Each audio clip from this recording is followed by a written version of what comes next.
folks, Alan Mandic, the Hot Rod Hippie here, live on YouTube for my October live event, I guess. I've kind of been thinking I'm going to keep doing one of these once a month, so this one here, this live show for October, I kind of thought maybe I'd go through some past projects. I've talked about in the past projects here and there, but for the folks who are new or want to see a more all-encompassing kind of concept, talking about projects that I've worked on in the past, I thought this might be a good way to go about it. So, you can ask questions, you can get involved with this. Let me show you real quick a few of the projects we will be talking about in this video. We'll be talking about cars like the AMX GT. We're talking about cars like the Tucci Hot Rods Model A. Got a bunch of things pulled up here. We've got the load the 69 Camaro SS on air ride that I did. I haven't been able to find everything I really wanted to find to show you folks, but I got some of the projects here, so I thought we would just kind of go with that and work our way through, and hopefully I'll come across a few more as we go. Trying to think where I really want to start, however. I don't know. If you have any questions, feel free to throw them out there. Ask any questions. October's been a little bit of a mess so far. I haven't gotten out as many videos as I might like to in the actual tutorial and review sense. Just kind of been floating through here, and it's mostly because SEMA 2018, I leave in, I think it's just over 2 weeks at this point, and 2019, and that's taking up a lot of my time and my options for what I'm going to be doing going forward. Can you folks hear me? No, you probably didn't hear any of that. That's a great start for us. Let me know in the chat if any of you were hearing any of that introduction. It looks like that wasn't a thing. Or maybe you were? I really don't know. Anybody in the chat want to let me know what you are or were hearing? Oh, you know what? Now I look at it, I've got it. Sorry. Let me test here. Sorry, the whole live streaming thing is just, it's a whole different animal to recording videos, so, okay. We're up and running now. We are running, seems to be smoothly. That wasn't a thing. Or maybe a little buffering on the actual playback. I've got one of the playbacks pulled up here so I can watch. Sorry, whatever. Alright, let's get into talking about some projects. So I went to Wyotech in 2005. And I worked in the automotive industry out of Wyotech. I went to work in a dealership, a Mitsubishi dealership to be precise. And it's a whole different animal too. I really didn't get into the custom car world for a few years after that. I actually sold tools for a little while as a Matco distributor after I was a dealership tech. But once I got into actually working on cars, oh, hi Matt. Matt, I don't know if you saw that picture I just posted on Facebook from the LAN party. I want to say when we were 15, 14. Yeah, some old school stuff there. And I worked in the automotive industry out of Wyotech. I went to work in a dealership, Mitsubishi dealership to be precise. And it's a whole different animal too. I really didn't get into the custom car world for a few years after that. I actually just for the heck of it there, for the folks who actually bother to see this live stream, there is, I want to say I was 14 there, I don't know for sure, but 14, 15, braces, bowl cut, haircut. Matt, I don't know if you saw that picture I just posted on Facebook from the LAN party. So, anyway, let's go back. One of the first hot rod shops that I really got a start in was a place called South First Performance Auto in Austin, Texas. And South First Performance was a small hot rod shop, to say the least. There were 3 of us. It was only 4-bay shop. It was a really small place. Mostly we did repair work and small builds, because in Austin there were a lot of cars that just, people drove them every day. You'd have somebody drive in with their 65 Mustang and it was the car that they drove. It was the only car they had. So that was definitely something to consider. Austin, Texas. Yeah, Mike. And South First Performance should be fixed by now. So, quick question from Bob Woodhams asks, can you shape metal with a planishing hammer? Yes, you can shape metal with a planishing hammer. Answer that right here, right now. With a planishing hammer, you can shape metal, and what you end up doing is you're just stretching. So it's just striking down metal on metal. It's the same concept as if you just struck metal with a hammer and dolly over and over and over again. It just does it rapidly, thousands of times per minute. So you can stretch and shape metal with a planishing hammer. It's just going to take you a really long time and you're going to make a lot of noise, but it is doable. I don't use it for that most of the time. I use it for smoothing out metal and stretching out weld seams a little bit. So it's doable. It's just not something that I personally do on a regular basis. So up to you whether or not you want to do it. Shrinking, you really can't do with a planishing hammer. Some people will argue you can, but I don't see it really happening because you need a little bit of give for shrinking, in my opinion. There needs to be something that can absorb and kind of give a little bit on the shrink process, and you just don't have that with the planishing hammer. So I don't use it for that. All right, back to what I was talking about. Let's head over to the screen share here. It's just not something that I personally do on a regular basis. So I'm gonna check YouTube settings a little bit. Seems like you guys are way behind me, but it's really not gonna happen and fix at this point. Some people will argue you can, but is what it is. I don't see it really happening. Back over to the screen share. So South First Performance Auto. This shop doesn't exist anymore. It was in Austin, Texas when I lived in Texas for a while, and my echo came back. Oh, what the heck? Alright, back to what I was talking about.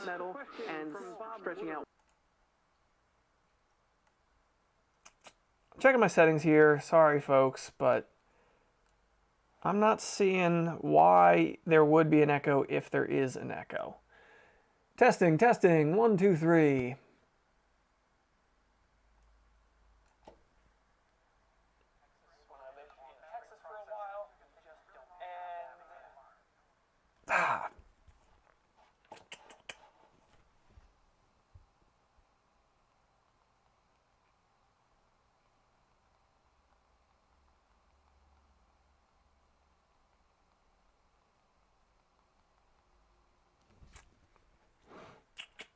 Let's see here. Sorry for the dead air, but I'm trying to figure out why there's an echo. Oh, great.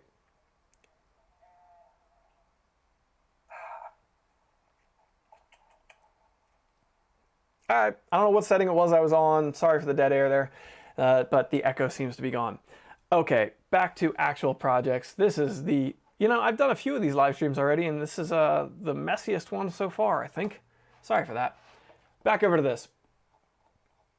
So, I don't remember exactly when it was I was working at South First Performance in Texas. I lived there from like 2011. So this was 2012 that this picture went up.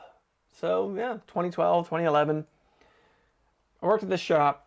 The biggest project that we worked on there, I would have to say, was this 1969 or 68 Camaro SS. This thing was on air ride suspension, and it was just a fun car. And honestly, if I have to say, the years that I've been building custom cars, I've been doing this.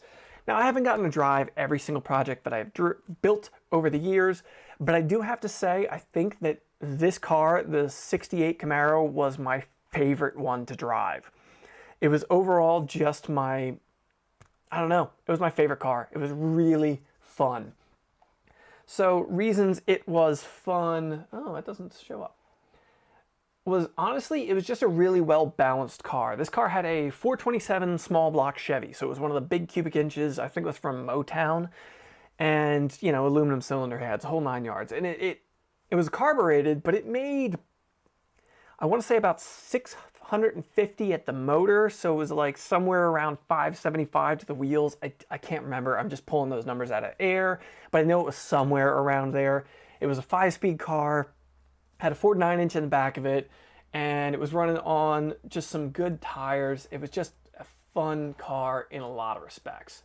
Had these custom fixed wheels on it, air ride suspension. This was aired out, so the thing didn't lay frame by any means, but it was just a fun car. It really turned heads. People, when you parked this thing or when it sat out in front of a shop, it drew people into the shop. And that's what we did every day at the shop. We would park cars out front and just sit them out there and get people to just stop in and be like, wow, can I at least look at that? Can I take pictures of them?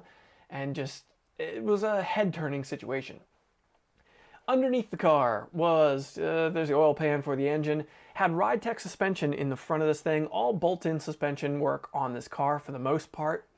So you have the Ride-Tech suspension with the shockwaves in the front. So shockwaves only get 3.5, 3.25 inches of suspension travel out of those things.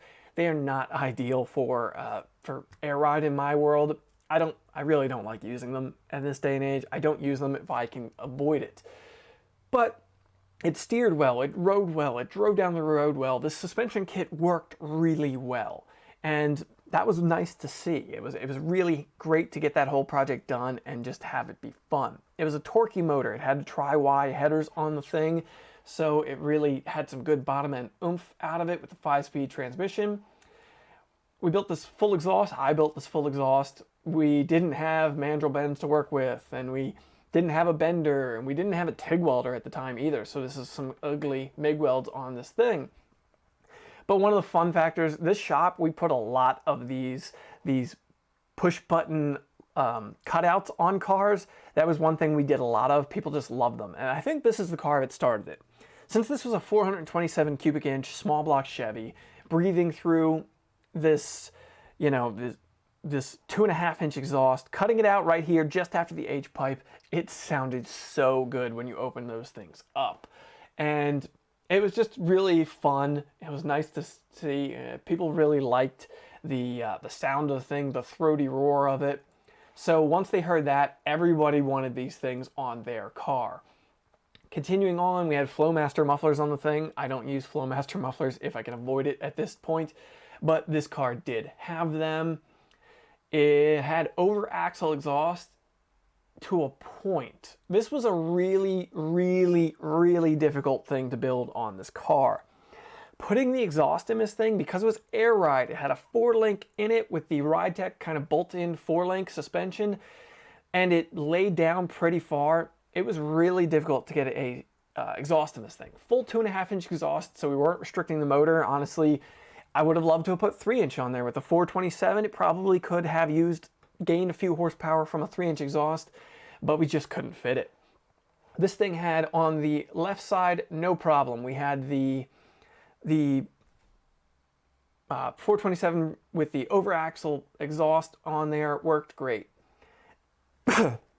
The problem was that I'm not seeing my mouse here on your stream. Let me just look real quick. Sorry folks, I'm just trying to see. I want to be able to show you the pointer for my mouse, and I'm not seeing it. Hide cursor over projections. Nope, I don't want that. Cancel. Okay, anyway. The over-axle exhaust on this thing, the left side pipe was pretty straightforward, pretty easy. Just had to avoid that upper link and had to avoid the airbag on the left. The right side, because the... Oh, actually, wait, this had a 12-bolt in it. I'm sorry, I said a 9-inch earlier. It was a 12-bolt rear with 9-inch outers on it to make it a stronger rear. Anyway, to get that pipe in there was a nightmare. You can actually see that the pipe exits, it heads off to the right, and what it's doing is it's actually coming up and over the rear there. Let me see if I can change this real quick and get you folks a better view. Let me display capture. Okay. Display 2. That's better. Now you could probably see my mouse actually. Yay! Sorry about that, folks. Technical difficulties. Figuring this out. Okay, now you can see my mouse. This right side exhaust pipe had to snake over the rear, and it actually dipped into the wheel. When the 19-inch wheel was installed on this car, it was somewhere right around here. So the pipe was like halfway into the actual wheel when the car was riding down the road. And that was a real serious challenge. I ended up having to dimple this pipe right here so that the caliper wasn't contacting it when the thing was laid down on the air ride suspension. So this car was just in every way, shape, and form a challenge to get together. Take a look at the front suspension again. You got the nice sway bar in this thing. This thing rode beautifully. Had 245s up front, and I think out back, I want to say these were 295s or 305s. I can't read that on the wheel, on the tire. Had 18s up front, 19s out back, and overall, just a really fun car to drive, to ride. Turned a lot of heads. Folks really responded to this thing, seeing it down the road, parked there across the street from Torchy's Tacos. If you're ever in Austin, Texas, you probably know Torchy's Tacos. So being there, we had a really good spot where folks would always pop in and check it out and see the cars from across the street. They really liked it. It was my boss's car over there, that Bel Air, which had a tunnel ram intake on it, and everybody thought it had a blower on it, which was kind of the point, but it didn't. It was a big block Chevy with a tunnel ram on it. The car was fun. It was loud. Had one of those thumper camshafts in it, but it was not a, I don't know. Well, it wasn't making big horsepower by any means. Let's see if there's any other project we should talk about here from that shop. We had this 65 Mustang. Oh, that's an awful photo that I put this front suspension in. Let me see if, I don't have other photos, do I?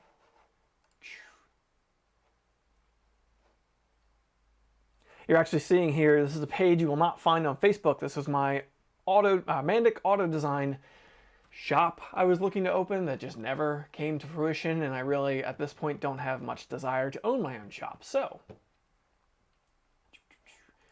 this was one of the Mustangs. This was one of the owners of the shop. We actually put one of these front ends in his car. I think this was a TCI front end I put in this thing to get rid of that sheet metal front suspension that those cars have. It was just a real, I don't know. I did a couple of these while I was at that shop, putting in these Mustang 2 type front suspensions into the first early Mustangs, and they're fun. I don't like doing them much at this point. I'd rather put in like more of a full frame than one of those kits, but they serve their purpose while they're there. Installed one of these, that same guy who owned that Mustang, I put one of these Whipple superchargers on his Tahoe that he had. So nothing special there, just this car. This car was another fun one. Absolute sleeper. This one didn't turn so many heads, except when people heard it, because what this car had in it was a LT1. It was an LT1 with an LT1 camshaft, but it had a 6-speed transmission in it. The drivetrain came out of a Camaro that only had 20,000 miles on it, and overall was just a really fun car. I tuned to this engine, I wired it, I put it all in there, I plumbed it, put the exhaust in, had it, whole 9 yards. I didn't put the engine in, actually. It came in with the engine in, and engine ran beautifully. This is one of those, like, junkyard said it's babied car, doesn't have many miles on it, and I pulled the valve cover and it looked brand new, so they were definitely right about that. So, what I can say about this, I saw something earlier when I was looking at this thing. It's not on here, it's on the South First Performance website, because I didn't want to put it on my own page, because I'm not proud of the wiring on that car. If I was doing this car again today, I would definitely do that differently. But, you know, I might as well be honest with you folks and show you the reality of what I did back in the day. There's a shot of the wiring. This is the electric fan wiring, so it's not like it's ECM or something, but it is what's keeping the engine cool. That is important. Yeah, I'm not proud of that mess of wiring there. But yeah, I'm using, I had to just close out the box, so I'm using a software so you can see my mouse a little bit better here. That is a trial version. I don't know if I want to pay the $12 for it. But Ron's 1983 Malibu wagon. This was clearly not you can see like the ratty hood liner. Like everything about this car was basically just simply get the thing down the road. The owner owned a Porsche and he just wanted this fun car to drive, and this car was really fun to drive. all I did was put an LT1 in it, new injectors, tuned it. It was really nothing special, but it ran well, it drove well, it was smooth down the road. I think all it had in it was a set of lowering springs. It had a Ford 9-inch in the back from Curry. We custom ordered this rear for the thing and had a suspension kit on it from, I don't remember who the suspension kit was from, honestly. But yeah, had a, oh, Hotchkiss, because it had a Hotchkiss sway bar in there as well. Fun part about that, one of those, I don't know what the deal was on this car.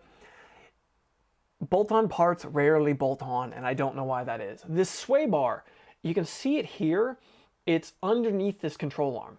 You can see just here, there are holes in the side of the control arm. That's where the sway bar was supposed to mount, but the sway bar was too wide to bolt into that control arm. I don't know why that was. I never figured that out.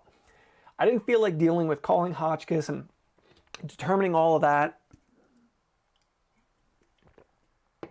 Excuse me, scratchy throat.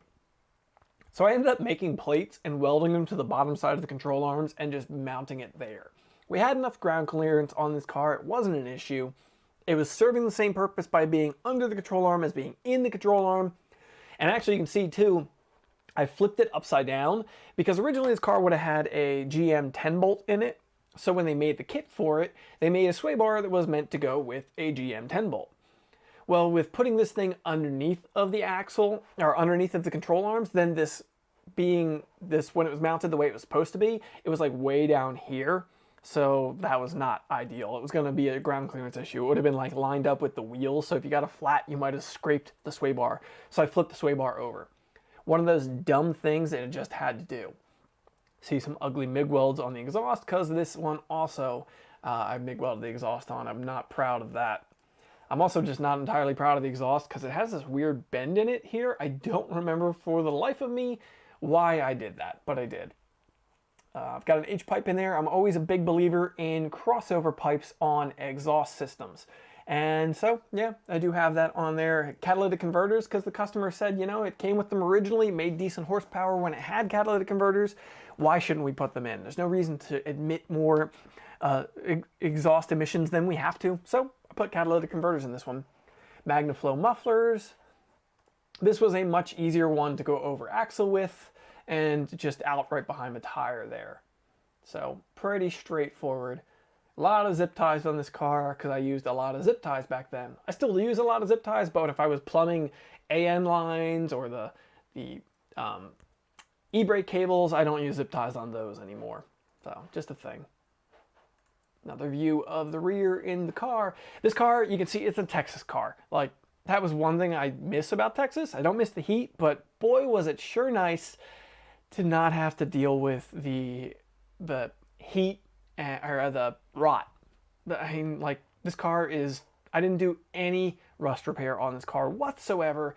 It rolled in, I bolted on all these parts, and we rolled down the road. That was a big thing about Texas, because all of these cars were just clean, and they could stay clean. Like, this frame, up here in Massachusetts, New Hampshire, where I work now, there is not a chance we wouldn't strip this body off, at least paint the frame and put it back in there, because this thing would rot the way it is up here. But in Texas, it was fine. No problem. Not an issue. Oh, yep. Here's underneath the valve cover of that engine. I had to put new... I've run into this a few times. When engines sit for a long time, injectors go bad. So I actually had to put in all 8 injectors in this car. They were all seized up. But underneath that valve cover, clean. This thing was beautiful, and the customer was quite happy to see that. So, this was nothing special. A coffee shop up the road down here. This guy had this M1008 1-ton GM pickup truck brought in. I put on 37s with bead locks and a 4-inch lift kit, I think this was. A 4-inch maybe with like a 1-inch body lift, I think is what we put on this. I think I did the suspension, my coworker did the body lift. I don't remember for sure. I definitely, these trucks, the square bodies, when I was a teenager, these were my thing. So I talked to the customer through this project and we worked on it together to get it set up the way he wanted. Yep, there's my coworker Gary putting the exhaust, or putting the parts of the kit on. I don't remember for sure. I know we had a shackle flip in the back. Yep. See if there's any other really cool projects here to show you. Oh. These things are a waste of time. This Avenger supercharger, I don't think they even make them anymore. This is a Jeep with a i6, the inline 6 4.0 liter. They're good motors to begin with. This supercharger kit, though, I want to say this thing cost $2,900, $3,000, maybe $2,500. I don't remember for the life of me. Put this thing on, loaded up the tune that they tell you to put in the thing, drove the thing down the road. I didn't notice a difference over stock. Like, it made a whine from a supercharger. That was about it. Really, in my opinion, complete waste of time. I tried to talk the customer into putting a 4.6 liter stroker kit in it, a whole new top and bottom engine, a long block. Because there was a company at the time selling a long block for the same, the long block was the same price as the supercharger. So yes, he would have paid more for the install, but he had a brand new engine, and the numbers they were quoting, dyno numbers for the supercharger and for the long block, were the same. I really wish he would have gone that way, because I really think you would have had a better seat of the pants feel of the power gain, and he would have had a fresh motor. This thing had like 100,000 miles on it.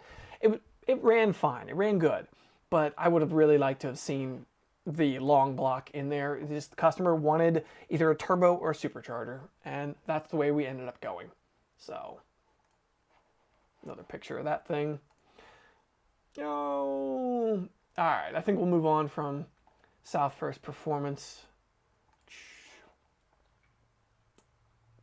There's really not much else here. The drive shaft loop that I put in that 68 Camaro, because it was making enough horsepower, it had the chance to break a drive shaft. Let's move to the AMX GT. After I moved back to Pennsylvania, I went and worked for a place called Blast from the Past, and they did a lot of street rods and hot rods, and the biggest project that I worked on there, I worked on a bunch of projects there. I built this center console for a F1 truck out of 18 gauge steel. It's a teardrop that actually, like right up here, fits to the dash of the truck, and that was nice. Oh, I'm missing my overlay. Hey, you folks couldn't see me for a while there, but now you can. So yeah, this thing would actually mount like just underneath the dashboard. These teardrops, I've done a handful of these. People really like them. I don't love them. Somebody recently asked about the crater makers from the folks at HammerFab. These are them. They create this kind of dimple effect. I mean, they could put the countersunk screws into them. I do like those things. I do use them from time to time. Made these hammer-formed vent openings for the AC vents in the side of the thing. Actually, the entire side panel of this, the entire side of this thing, from here, well, not there, from about here to here is one hammer-formed piece. This started as one piece of flat 18 gauge steel. I made wooden shape bucks and I hammer-formed it all the way around that thing. That was a serious challenge. I would do it out of aluminum if I did it again, because the steel was a lot of work to hammer form all of that. Got the cup holders in there. The customer really insisted on having this fire extinguisher mounted in here, so I made this kind of pocket that the fire extinguisher mounted in. And then we ended up making, this got painted, and then it got an armrest on top here. And it had a flip up lid for a little tray inside of here for, you know, storing things.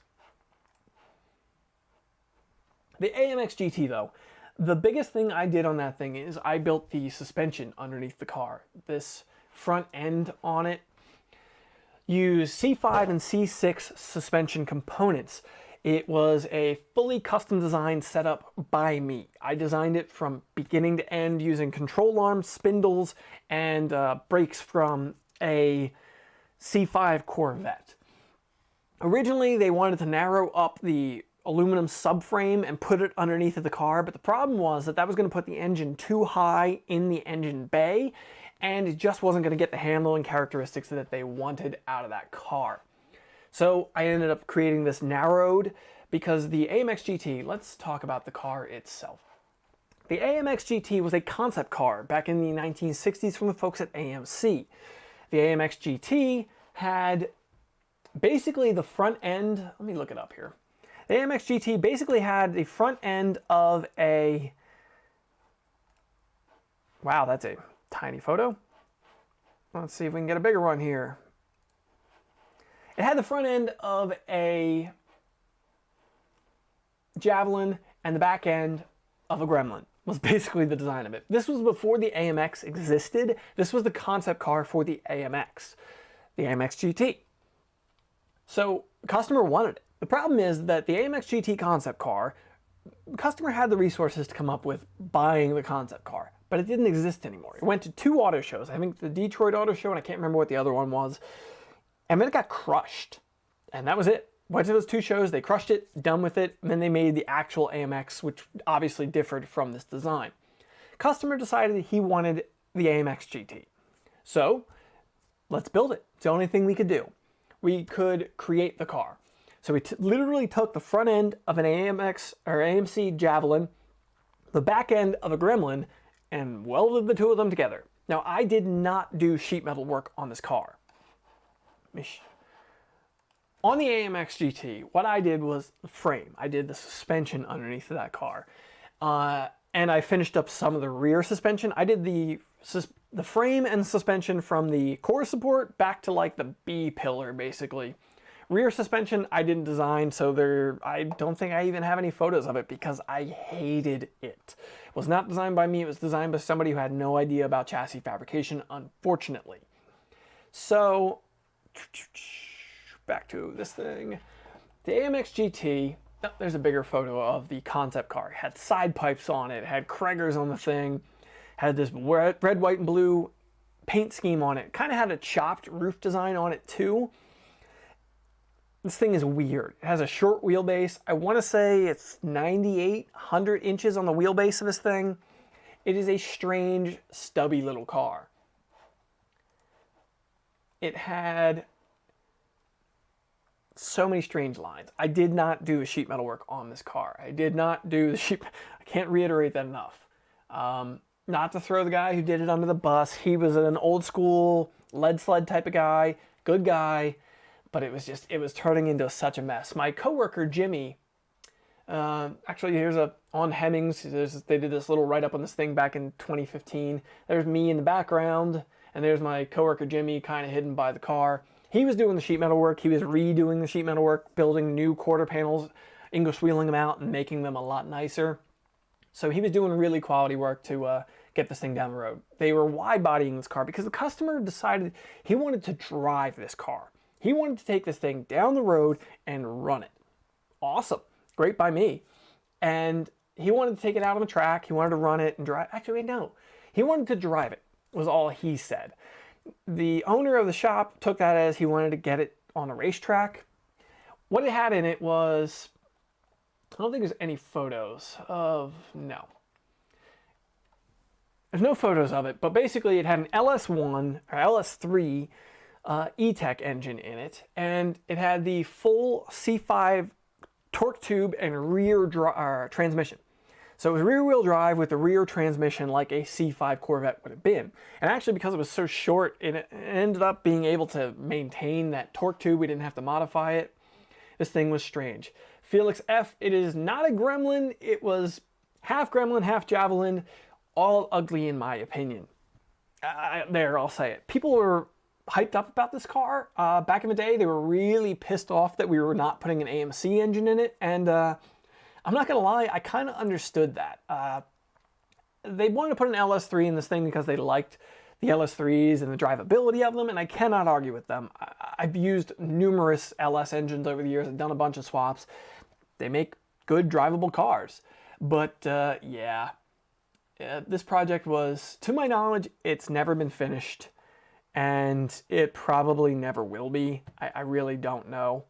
It's a neat car. I really, really was hoping to see this thing get down the road and hit some shows and go stand by the thing that I worked on, but I don't see it ever happening at this point. So anyway, enough of that. I don't want to dwell on that and throw anybody under the bus on that. So I fully custom sat down with the computer. I spent a couple of weeks designing this front suspension on this car. It's all tubular design. It has this custom made rack. The rack was made for this car to get this so they have minimal bump steer so you could take this thing around the track and enjoy the car. The actual frame of this thing was 2 pieces of 2x2 steel set slightly apart from each other. You can just see it in this photo here. See if I can kind of zoom in on that a little bit. You got this 2x2 rail and then another 2x2 rail attached by 1 5/8" tubing. And then I also made, do I not have it? This belly pan. This belly pan actually is for this car as well. It bolts to those frame rails to actually create structural rigidity on the car. The original, like the C5 Corvettes, I worked on a few of those, and they have a belly pan like this that actually hides the torque tube, and actually on this car it will hide the exhaust as well. It hides it on the C5 Corvette also. So this was a piece of 1/4 inch thick 6061 aluminum with a ton of bolt holes down the side of it, and then these dimpled eyes down the middle just for a little bit of fluid drainage. If anything leaked, it could drain out. If water splashed up in there, it had somewhere to go. And that was actually meant to be structurally sound to the car, add a little bit of rigidity to the car, because this is a unibody. The frame was actually getting welded. Let's see if I can find it here again. The frame rails were actually welded to the car. They were welded to the subframe, to the actual sheet metal of the car, because this was a unibody car. So we stuck with that. Here's the front suspension on the car. Again, showing you a little bit more. 2x4 rail on this thing. Got this 1 5/8" upper shock hoop that has a piece of 3/8 inch steel, because that is actually the upper mounting point for the control arms. I mounted them here, and instead of using eccentrics on the lower control arm and creating all of that configuration, I actually just created a shim situation. So you shim the upper control arms in and out to adjust the camber and the caster on this car. The spindles were C5 Corvette from Art Morrison, because if you ever look at like an Art Morrison frame, let me see if I can pull it up here. We'll pull up a Roadster Shop. Roadster Shop spec, no, chassis. Let's just go chassis. Roadster Shop chassis. If you pull up a Roadster Shop chassis, one of their Corvette, I know they only have the Fast Track. The Fast Track for, suspension, these are basically, why are you not blowing up? You've got to blow up or whatever. The Fast Track chassis are basically a C5 suspension modified heavily. It's C5 in probably spindle only. But you can see that the design of it is different, that they modified the spindles on them. And I did that as well on the AMX. Because to get the bump steer where I wanted it, to get everything how I wanted it, I had to mount the rack lower so I could get it underneath of the engine. On the C5 Corvette, something, if you ever really look at one of those cars, the C5 Corvette has the rack in front of the engine, entirely in front. The actual center line of the front wheels is pretty much in line with the balancer of the engine on a Corvette, because that's part of how they create the better, closer to 50-50 weight balance and get a lower center of gravity so they can get the engine down lower without having to sit over top of the rack. On this car, we didn't have the room for that. We would have had the engine in the driver's lap to create that situation. So I actually had to mount the engine above the rack. To do that, I had to lower the rack. That's where I had to get in this custom design of this front suspension. It was time consuming to get it all figured out so the thing wouldn't drive and every time you hit a bump, you know, go all wild and crazy on you. It was a real serious challenge. And you see I got this like bump steer kit on here to dial in, fine tune the last little bits of bump steer out of the suspension. This car was a strange one, to say the least.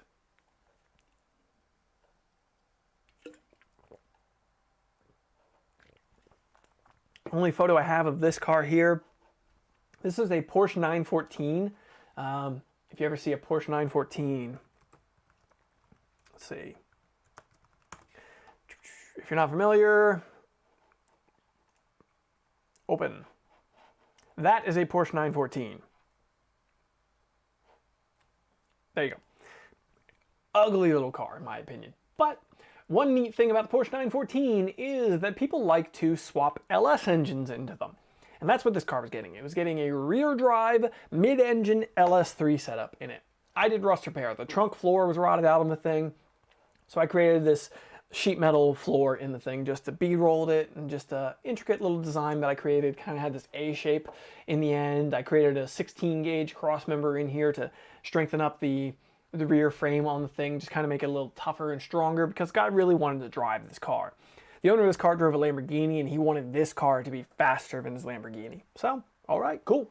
It was getting a 525 horsepower LS3 with Hillborn stack injection on it. So it should have been putting out probably closer to 600 horsepower till it was all said and done. That might be an overestimate, 550 at least. But yeah, that was going to be a serious car. I don't know if that ever got finished. This was the first time I put an LS3 in a car, I think. I've done numerous LS swaps before this, but this was an LS3 crate engine in this 65 Impala. Fun fact about this, and probably the only reason I'm really showing you this, the 65 Chevrolet Impala. This guy owned this car since new. The Vietnam War was on. His father owned a farm. He wanted to enlist and go to war. His friends were all going off to war. He wanted to go with them. His father wanted him to stay on and work the farm and not go because, I'm sure, probably protecting his son, looking out for him. And because they owned a farm, they had the option to do that. I think it was like a family business necessity factor. He could get out a draft deferment, whatever. So that's what it is. He decided to go ahead and do that. And he stayed home, and his basically, let me think for a second. His father told him if he stayed and worked on the farm, didn't go to war, didn't join up, that he would buy him a new car. He bought this 327 powered Chevrolet 65 convertible Impala. He wanted the big block, didn't get it. This is what he got. And hey, it was a nice car. It had a rough restoration before this. All I did was upgrade the suspension and put this LS3 in the thing. And it was a fun car. This was the 430 horsepower LS3 with a 4L70E transmission behind it. We put a Ford 9-inch in the back of it. I don't think I have any more good photos of it, but it was a fun car to drive. Spun the tires. It screamed. It had a pipes exhaust I built for it and full stainless exhaust. I had to modify this crossmember. This is in that same Impala. I had to cut it down and step it down in to allow the engine oil pan clearance because they used the wrong oil pan on this engine. I really hated that. This is the exhaust for the AMX GT, going back to the GT. I wanted this car to be like a C5 Corvette would be in handling and characteristics. The actual exhaust is directly underneath of the torque tube running down the center of the car and tucked up under the car. So this car is going to have a flat bottom. Nothing was going to hang below the rocker panels of this car. Part of that was getting this exhaust tucked up in the center. So it was going to have a larger than average transmission tunnel in the car. Actually, the transmission tunnel was quite high in the car. It was actually basically going to be an armrest in there, kind of like a newer Corvette would be. Drop my microphone pack.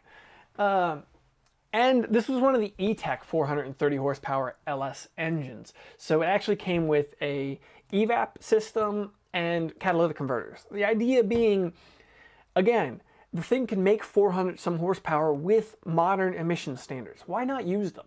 GM sells these E-Tech engines. They're not exceptionally popular to my knowledge, but they allow you to have modern emission standards in a classic car. So there you go. I had to build this thing. It had crisscrossed O2 sensors. It was a real challenge to get this all in here. I cut up these catalytic converters to make this H-pipe crossover setup, and then also had this MagnaFlow exhaust that functioned as a secondary crossover and a single muffler exhaust for this car. The AMX GT had side pipes on it as well. This was a point of contention with us in the design of the car. The owner of the shop wanted to put fake side pipes on the car. Side pipes weren't going to be there because we were running down the exhaust down the middle of the car. The actual exhaust was going to be exiting out here in front of the wheel like a side pipe would, but the side pipe covers were just going to be faux. I really didn't care for that, but that was a thing. And one of my absolute all-time favorite projects from that shop was Salt Ghost. I think that's what it's called now. Salt Ghost, is it? Or is it Old Salt? Salt Ghost is a motorcycle. Old Salt Model T. It was a 1927 Model T. Nope. This car was fun. I really liked this car. It was a personal favorite project. Came in, customer bought it out of New York City or something like that, and it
and we should be back now. Okay. Sorry about that, folks. This is my worst stream to date, technical difficulties wise. Battery in my microphone pack died on the camera. Sorry. Okay. This engine, let's talk about this real quick. This is my favorite detail of this car. It was a silly detail. I built this aluminum fan trap for this thing. When the car came in, it was a 425 cubic inch Buick Nailhead. It ran hot. Had a mechanical fan on it with a one of those flex fans, not a fan clutch setup, and it ran hot. It always ran hot for the guy. He was sitting in traffic going in and out of a car show, it would overheat. So I put an electric fan on this thing. You can maybe just make out that there's no mechanical fan in there, but because it was a classic street rod, he didn't want to see the electric fan. So I made this big deep shroud that hid the fan inside of there.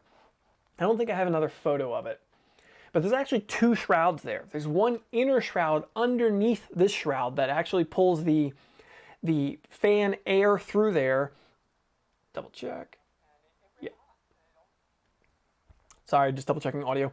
And so yeah, that actually pulled air through, and then this one that you're seeing there is totally fake. It's faux. And it's such a... Just letting people know.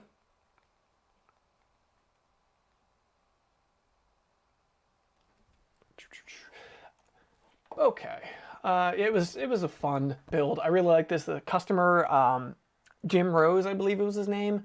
Really, really good guy. He was great to work with. Really let me have some fun with details. I made this over-the-top radiator mount because the way this whole front suspension came together and the frame rails and everything was a nightmare, and there was no place to mount the radiator on this car and the grill shell. So actually the radiator and grill shell, you see this big piece of 1/8 inch plate steel here that mounts behind the steering arm closer to the engine mount. That's actually how the grill shell is mounted. It's held out there up in the air by that. It's a strange configuration, but I probably wouldn't do this again today. And the final car, the finished product, you can see he actually took it to some other shop. He wasn't happy with the shop. He was happy with my work, thankfully, but he wasn't happy with the shop. So he went somewhere else to finish the car, and he got these hood sides made and a new hood top and this beautiful little speed blister over the steering box. So had the louvered back on it. The only thing I don't like is he covered the roof on the car. His car, he can do with it whatever the heck he wants. But I liked the... Not a good photo of it, but it had a wooden roof, a really nice lacquered wood roof on it. I loved that, and so yeah, his choice.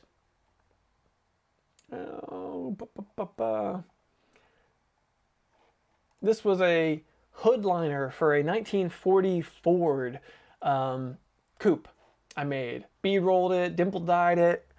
The car had a louvered hood on it, and with a louvered hood, if you get caught in a rainstorm, you wash the car, you get water into your engine bay. And it had a whole polished up engine, and we were worried that he was gonna get water spots all over these polished parts from that happening.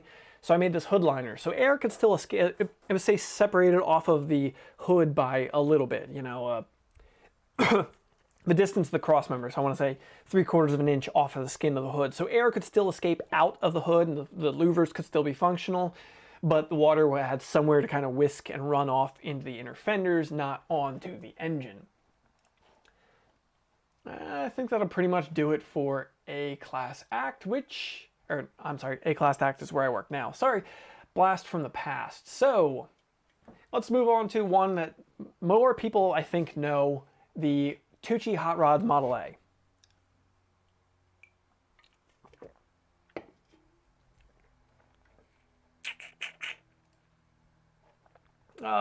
There's a lot of details to talk about with this car. And let's see how long the stream has been going to this point. I don't want to bore you folks to death, as I've already done. We're at almost an hour already. Sorry. I think we will talk about this and we'll stop. Okay, the Model A. This thing was a fun car. This is one of the most fun I've ever had on a project. If you want to see stuff, a quick note, if you want to see stuff, if you want to see what I'm doing today, nowadays, day to day, I post on Instagram on a regular basis. So Instagram, HotRodHippie. On my Facebook page for the HotRodHippie YouTube channel, I post some of my work for my day job as well. Mostly on Instagram is where I post my day-to-day work. I'm working on a 1955 Chevy with a Roadster shop chassis right now and an LS3 engine in it. We're just wrapping up a LS3 powered Corvette that I did. LS3s are quite common nowadays, you might notice. The Corvette is a 430 horsepower LS3. The 55 is a 480 horsepower LS3, which actually is closer to 500 horsepower on a dyno. It's just named a 480, whatever. So yeah, check out HotRodHippie YouTube, or HotRodHippie YouTube channel, obviously. Get subscribed. I'd like to have you folks around. I love having you here. Getting those subscriber numbers up really helps. Like, share, comment, all of that. But anyway, back to talking about the Model A. If you want to see the work I'm doing at A-Class Act Auto Restoration in Ringe, New Hampshire, check out my Instagram account to keep up to date with that. Back to the Model A at Tucci Hot Rods. I worked at Tucci Hot Rods for like 7-8 months. Basically, all I did was work on this project, the Model A, the 1931 Model A. This car was fun. Fun. I've said that already, but it was just a really great outside the box, just neat project. It laid frame when it was laying out. It was on air ride suspension, front and rear. It was a street rod with front air ride suspension and a solid front axle. No ugly IFS in this thing. Actually, it used these Fox air ride shocks. Stop it. Fox air ride shocks on here. It was fun. It was a neat project. Let's look at some of the build pictures and let you know some of the details about the build here and the challenges we came into. You might notice I've been mentioning a lot of fabrication, but not necessarily sheet metal. And honestly, I can't find a lot of photos of a lot of my work because I'm working. Up until recently, I haven't been very good about documenting my work on a regular basis, and I had a bunch of hard drives die. I went through old computers this morning trying to find old pictures of good sheet metal work, and I really didn't find much. This car has some. So this is all work before I got there. They chopped the Model A sedan that the customer brought in. It was sitting on an original frame. Yeah. Still pre-me. And this is about where it was when I came into the project. It was just sitting on a chassis table with the actual body down on there and the engine sitting there. That was it. So I built the frame underneath of this thing. Actually, let's move forward here. Find the frame pictures.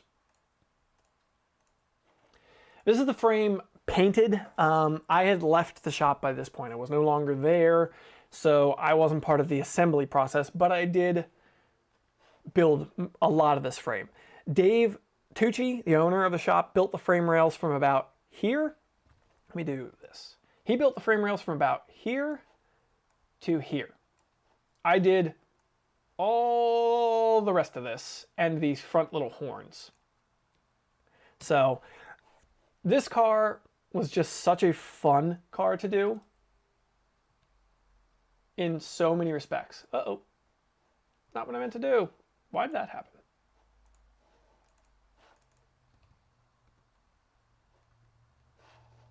Let me close this for a minute. Sorry, folks. There we go. No longer in full view. Back to the darn Model A. I am off my game today. Sorry about that. Okay, back to the Model A. So I built this full frame underneath this thing to lay this thing down on the ground. The body bolted on. This was not a welded in frame or anything. It does bolt together. Has this huge kick up over it because we wanted the lay frame on like a 31-inch tall tire, I want to say.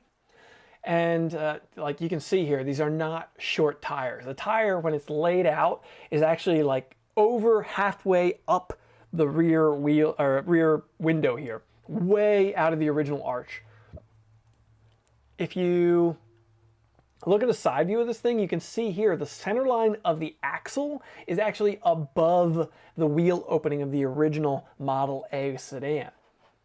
So 4 9-inch in this thing, 4-link suspension on there. We had to have this rear custom made. It was the widest rear the shop that made it had ever made. I want to say it was like 70 some inches wide, this rear from brake to brake. It was a serious undertaking. Big kick up underneath here just so we could lay this thing out on air ride suspension. See if we can get my photos of this thing. I'll close that. And I think I just closed the tab I wanted. Albums, see all. Tucci Hot Rods. This was a photo from Hot Rod magazine. This car is probably the best covered car that I have personally worked on in magazine coverage, internet coverage. It made a splash at SEMA in 2015. Here's the bead rolled rear floor pan over top of that kicked up rear frame that I did in there. So this is all sheet metal I created, 18 gauge steel. Here it is, bead rolled but not painted. And this was a challenge, actually, and part of the way this is designed is specifically because I bead rolled this on a 24-inch bead roller. You can see here in the middle of this floor back here is this kind of little blank spot in it, and that's actually specifically because I could not get the I couldn't get the bead roller to the middle of the floor pan. It was so wide. I want to say this floor was like 48 inches wide, so getting a 24-inch bead roller all the way to the center of that panel just wasn't happening. So yeah. Let's go back to the build pictures on Tucci's website. I'll throw links to this in the comments of this later if folks want to see or do see. So there's that rear panel I made.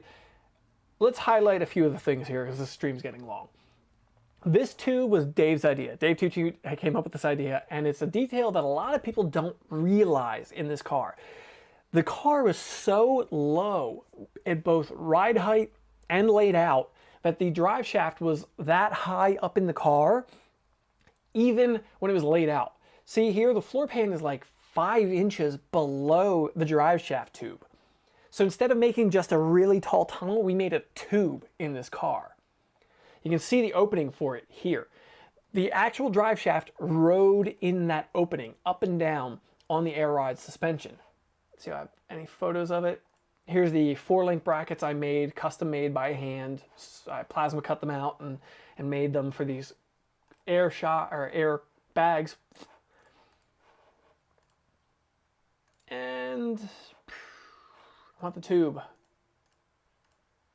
We ended up putting, when the car came in, it had a recessed firewall. We ended up putting a stock firewall back in it because we felt that it looked much better. Here's the front frame rails that Dave made. He did this stuff, and it was a neat design. I like the style of them. There's the drive shaft tube. Now we're getting back to it. The drive shaft tube actually bolts in. You can see we made these flanges. I think Dave made those flanges. I don't remember. And he roughed out this. Oh, hey, there's me in the background working on the gas tank for the car, I think. And yeah, so he made this tube for it, and I finished it after he started making it. There it is. The drive shaft tube bolts to the transmission tunnel. It bolts to the actual rear kick-up there. You can see here, you sit down, like your shoulder is level with, well, if you were short, your shoulder is kind of level with the drive shaft tube. So it was a really neat and strange thing that once the seats are in there, the car is laid out on the ground, nobody notices that, and that's kind of unfortunate. I wish people really noticed it. They should probably put like lights under it or something so it's more noticeable. But yeah, neat little detail on that car. I welded and finished this off after Dave started it. I made the floors in this thing all through. It's running 14 gauge steel flat floors in the thing. I would have liked to have bead rolled some 18 gauge in here, but that was not my project to do, or to dictate that design factor. Made this little mount for the gas pedal mount. One thing I love, there's two things that I love that Dave showed me that he does on cars. If you ever worked on a street rod, like a 32 or a Model A sedan or coupe or whatever, mounting things to them can be troublesome. There's not a lot of metal to them. What he does is he makes this subframe, this frame underneath of the dashboard. So you have this 1x1 tube that we bent on the JD squared tube bender and made a structure underneath of the frame, or underneath of the dash and the cowl, that allowed us to go ahead and mount everything to it. So the steering column was really securely mounted. The brake setup, since it had an underdash brake master cylinder with, I think it was, I don't remember if it was vacuum brakes or not, but had that underneath the dashboard, as well as a clutch master cylinder underneath there. It had a 5-speed transmission in this car. And the other thing that he does that I really like is he keeps these, let me switch.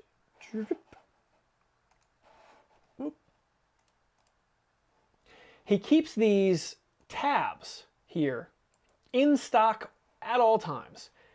It makes sense. He buys these things, you know, in stacks of them, keeps them around the shop. Dave Tucci at Tucci Hot Rods, that is, for the new folks here. And Keeps them around so you can save time.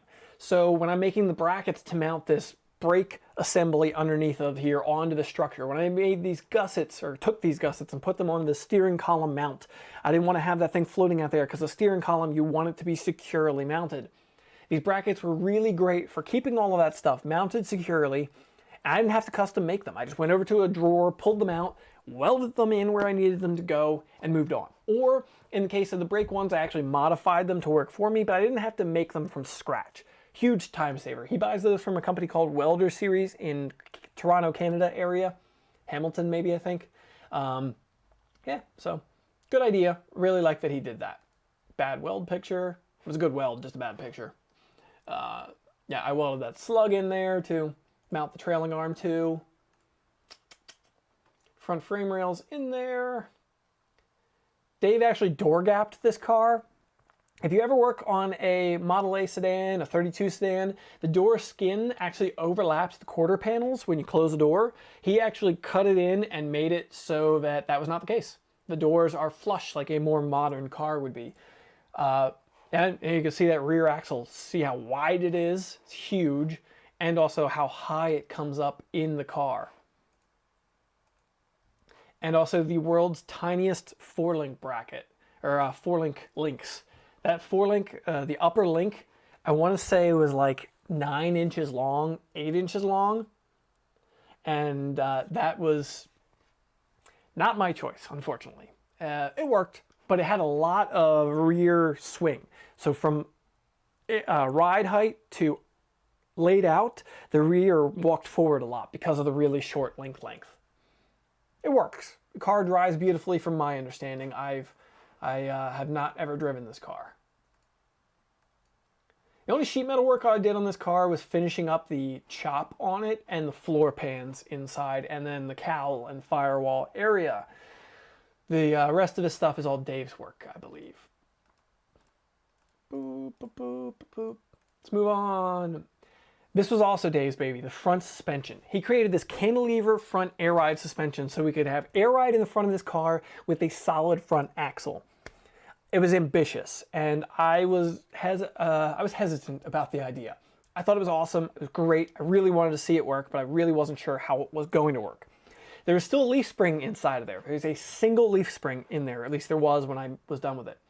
I created a lift block inside of there to take up the space where all the other springs would have been for that single leaf to stay in there, because that helps to center the front axle in the car and also provide a little bit of spring rate, of course. But that single leaf can't hold the front car up, so these shocks are actually what holds the front end up. The neat factor about this is these Fox coilovers, or Fox floats, praise Dave for this. I did not think these were ever going to work. These things are from snowmobile rear suspensions. They're meant for just, the adjustment is meant to adjust the ride quality. So if you're ditch banging, if you're really hardcore hitting the bumps and jumping your snowmobile, you would put more pressure into them to create a higher spring rate. Dave used that to actually lift and lower the car, and it worked. I think he got them custom valved afterward, after the car was built, so it would ride nicely. But it worked. I did not think it was going to work because it's not really what those shocks are intended to do, but it did. And kudos to him on that. It was a neat idea, taking snowmobile parts, because he was a snowmobiler, taking snowmobile parts, putting them on a this is a 31, I think. Yeah, 31 Model A. A 1931 Model A for a custom front suspension. It was strange, and it worked. All right, let's see here. I had left the shop by this point, I think. So full credit to Dave on this. I designed a lot of stuff on this car, but the overall vision of this car was his. His son, Dom Tucci, helped out with the finishing details on this quite a bit. I'll show you some of those in a minute because they're impressive. I think this thing is cool. This car, oh yeah, the gas fill is up here with one of those Crafty Bee gas fillers on it. This car had just the build notes on this thing. When the customer came to Dave and wanted to get this car built, he said he wanted it to be, let me think of this. Well, you know what? I think we can hear Dave say it. The video's over. I don't want to play somebody else's video and get a copyright strike. The customer wanted it low, loud, and obnoxious. So it's got the zoomy headers on it, so you've got 8 pipes on there, no mufflers. There are the kind of baffles inside of the pipes to quiet it down a little bit, but that's not going to do a whole heck of a lot. Triple carburetors on the small block 350, nothing special engine in there. And it wasn't making big horsepower, but the car's really light. It doesn't need to make a ton of horsepower to move this thing down the road. And actually, let's go back down to the build here and take a look at some of these pictures. You can see the back panels and that drive shaft tube in there. Another note I can make on this thing. Here's the frame. Another note on this thing. The frame, the actual, I think it's neat. The actual battery is right here on the car.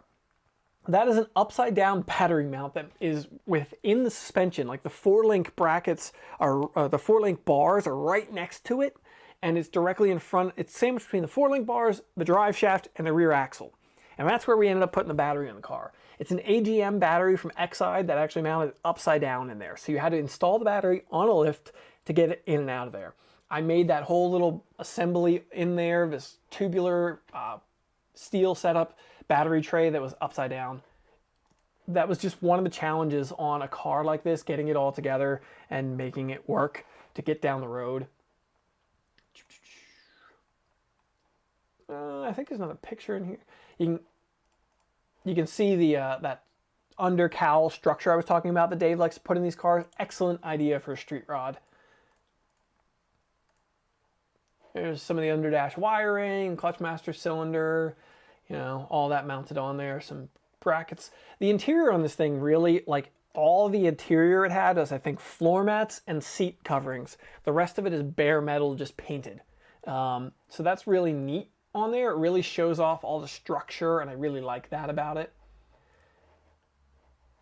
You can, oh, this picture's bigger than they're showing. You can see that battery mounts right there. The gas tank is right behind the frame on that. Not ideal, but it's the only place we had to put the gas tank on this car. You can kind of just see it there. The gas tank is back there behind the rear axle, behind the frame.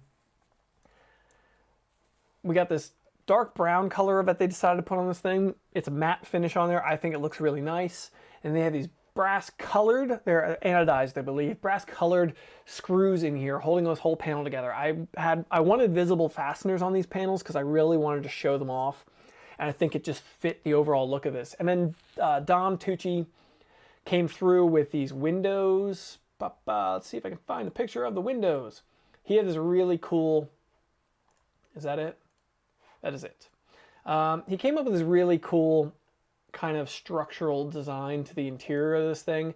These are the seats that were covered by Bucks Customs. I've done a shop tour of Bucks Customs upholstery shop in the past on this YouTube channel. But you can see all these, he made these frames for the windows. These are, I think, plexiglass windows that are bolted in with all this visible hardware everywhere. I really like that detail on this car. I think it really is a neat look to this car. And these frames on the seats are these like skeletal design is what I'm trying to say. Where's pictures of the seats? There's, you can kind of see, he had these laser cutout brackets. He made these seats from scratch, designed them, 3D designed them, had them cut out, bolted them together, had these seat pads made by the folks at Bucks Customs. Really neat style. I like that. That was cool design of him. It's got a quick release steering wheel in there because it is difficult to get in and out of this car. And the owner of this car is actually one of the challenges with this car. One of the reasons that the floor is so low, the seats are so low, the seats are so far back, is the customer, or the owner of this car, was like 6'3", 6'4". And if you've ever been in a chopped street rod, that is not easy. So fitting somebody like that, like I'm 6 foot, 6'1", and it's difficult for me to fit. Add a couple inches to that and forget it. So this was a really neat car. I was really, really happy to be a part of building it. There's a little bit of SEMA footage from the folks at AccuAir. We ran AccuAir in this thing, so you just push a button, the thing gets up to ride height. Tucci Hot Rods did an excellent job finishing that project. I was really happy to be a part of it, and I appreciated the chance to be on it. And like I said, I only worked there for a few months, but this was fun. So it was really great to be part of it. Dakota digital dashboard in there. There's a lot of like modern digital trends in there, the modern design of the seats, but you know, it was interesting. An overall interesting build. Open roof on it, open skin on it, no roof on the thing overall. So I would not want to get T-boned in this car, but overall, I loved this project and this car. It was in the Mac Tools catalog or calendar in 2017, I believe. I had it on my wall for a while. It's been the most magazine covered car I've worked on. And we'll finish up talking about these frame rails. Dave built the frame rails for the Model A. I built these frame rails for a Dodge pickup truck street rod we were building with a Hemi engine in it. And I took the concept that he used on those frame rails and put them, I'm just gonna have to put them to work and created a larger, fatter design with a sleek, smooth finish and these smooth shock towers on there. It was a overall fun project to be a part of. I really appreciated that. So yeah, like I said, Instagram, HotRodHippie, if you want to check out what I'm working on nowadays, what I'm working on now, projects I'm doing. You can check me out on Instagram at HotRodHippie. And you can see that Corvette I'm working on right now.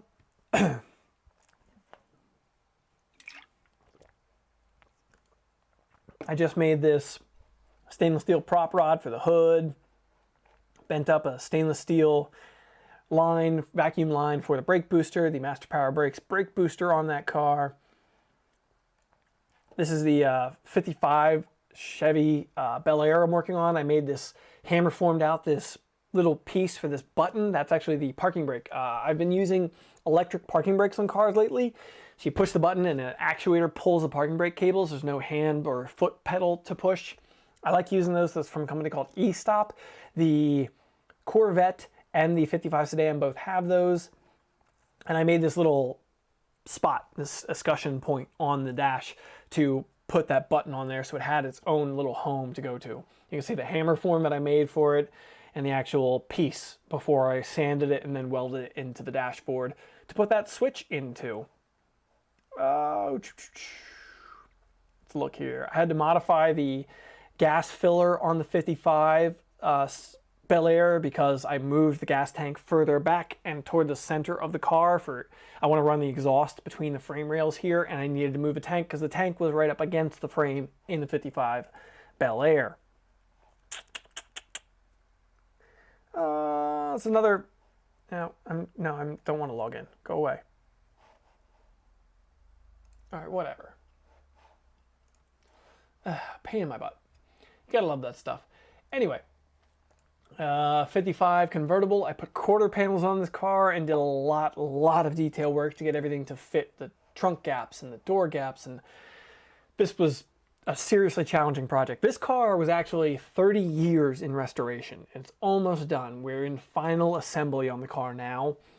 The guy he disassembled it to restore it in the 1980s. So this car's been being restored as long as I have been alive.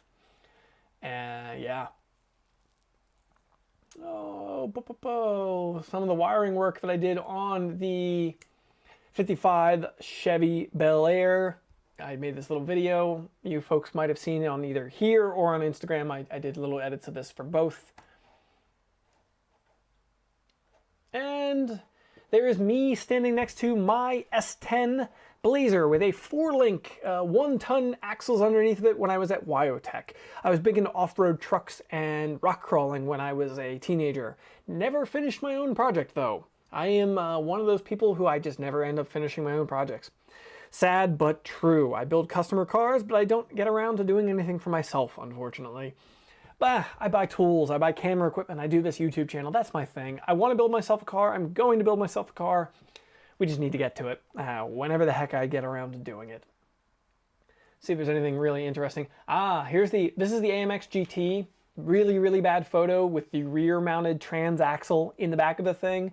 And this cross member I had to make for it. Like I said earlier in the stream, I did not make the rear suspension in the AMX GT.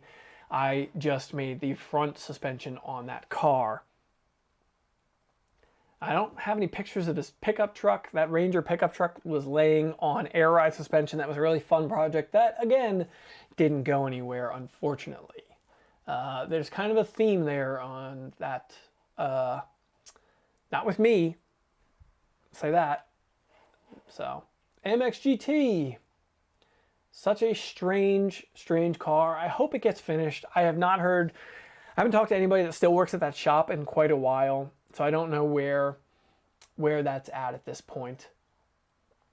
Old Salt was such a fun project. And the Model A, that is probably one of the better known projects that I've worked on. That was fun. It was a really fun car to work on. You see the taillights are like at the ground level. So,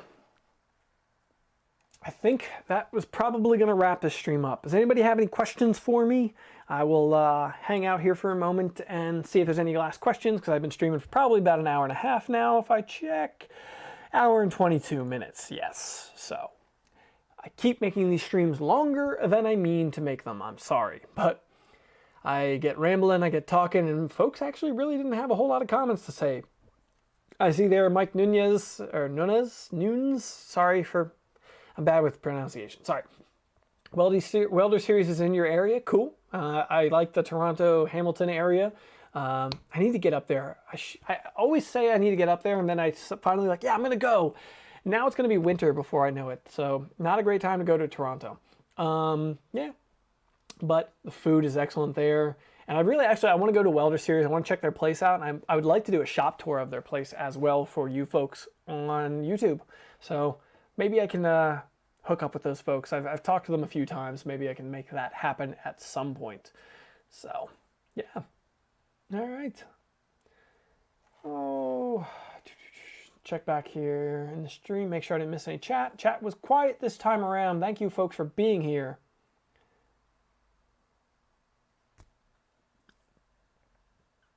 Holly Movie Star asks about the e-brake, the electric e-brake. Does it stay powered when activated? No. So if you lose power on the car, it's not a problem. What it is, I've never taken one apart, but I'm pretty sure it's just a actuator, like you would use an actuator to open a trunk on a car with a power actuator inside of the heavy-duty housing. So what it does is it uses the electric actuator to pull the cables, and then once they're pulled, mechanically it holds in that position. It stays there. So I like them. They can function as emergency brakes. They're really parking brakes. That's what they're intended for. They're just handy because they allow me to do things where I don't have to worry about fitting a hand mechanism or a foot brake underneath the dashboard on these cars where I'm putting AC in them, and the all this wiring and these engines and all this stuff that was never meant to be in the car. It's just hard to find room for that stuff sometimes. So just being able to push a button and have a small little box underneath the dashboard is really nice. Let me, on my Instagram, I have a picture of one right here. Let me pull it up quick, show you folks. This is the e-stop system mounted to the frame on the 55 Chevy. I have it mounted on the right side frame rail. That's the setup bolted on there, and then it pulls on regular parking brake cables to actuate it. So I like it. They're a little noisy and they kind of make a disconcerting sound. It's like as it pulls, but it works, you know. And I really like this car is automatic. The Corvette is automatic, so does it need a parking brake? No. But for inspection in New Hampshire and Massachusetts, where those cars are going to live, they do require having a parking brake for inspection. So to make the cars legal and drivable, we do put those in. Yeah. This is the actual little box that controls the e-stop setup, the electric parking brake. I have it mounted in the right side kick panel area on the 55 Chevy. So, back to my screen here. Good day from Australia, Matt Hartley. Hi. Nice having you here. Great to have you here. In fact, I appreciate it. My audience is pretty varied and wide, so I need to stop talking about just America. I'd love to get to Australia and check out some shops. There's some really cool shops down there. Downtown Customs is the one that jumps to mind. They do really cool builds. Then there's shops in the UK. I have a good audience in the UK. Thank you, folks. And I'd like to get to Europe. I'd like to get to Australia. I'd like to get to UK, up to Canada. There's so many places I need to visit. I just need money, time, and vacation time, I guess. Yeah, okay. So that'll happen sometime before I retire, maybe.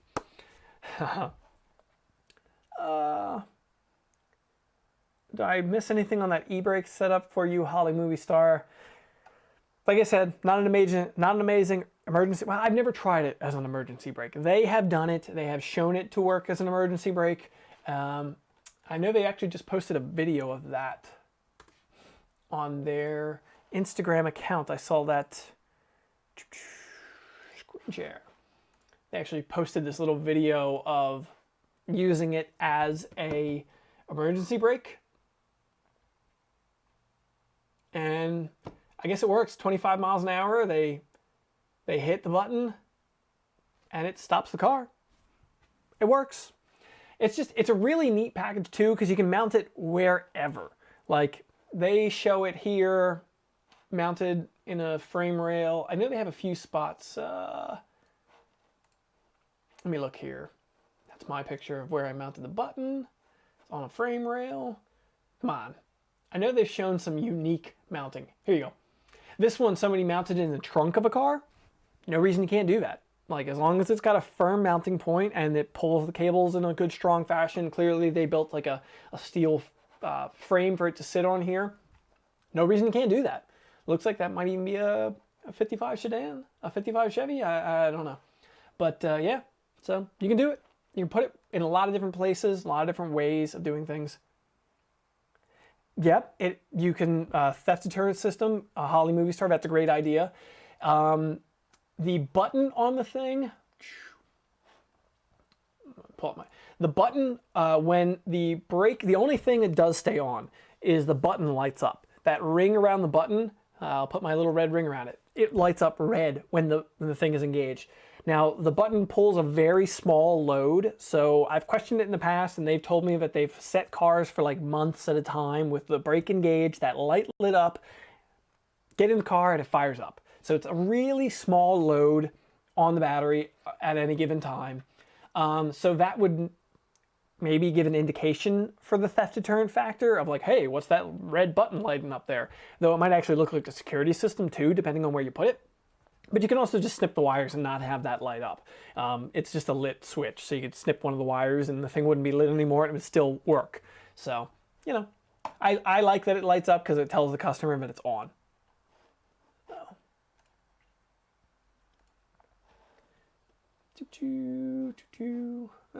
All right, so I think that's going to do it for this stream. I'm at an hour and a half now, I believe. Yeah, hour and a half. So thank you so much for coming around, folks, and listening to me ramble on about the projects that I've worked on, these really fun things that I've gotten to build over the years.